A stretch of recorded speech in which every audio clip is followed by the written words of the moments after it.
Baldur von Schirach, former leader of the Hitler Youth, former Gauleiter of Vienna, former top Nazi, now lives in this comfortable, sprawling villa in the south of Germany. He has lived here only slightly more than a week, ever since he was released from Berlin's Spandau Prison, where he served 20 years for complicity in the murder of 50,000 Austrian Jews. He has returned to a Germany he has never known and has read about only in newspapers. As much as anyone else, and more than most Nazis, this man was responsible for the rise of the Third Reich and what happened during it. How do you explain the fascination Germans had for Hitler and his movement?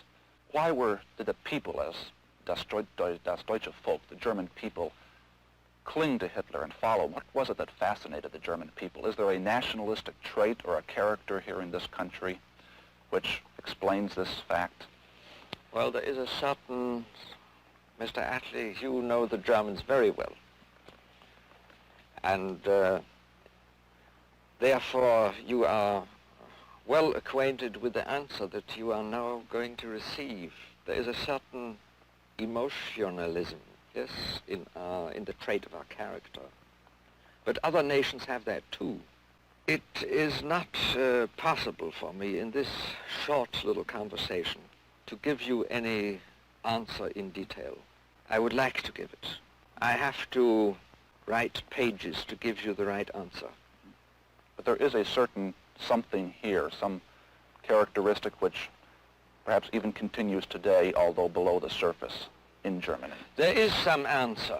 We are not English, we are not American, we are not French, we are German. But our German people, you know them very well. They are good by heart, they are industrious, they are brave, they are very lovable people, really, but they are easily misled. Did you personally know about the concentration camps, this policy of Hitler's?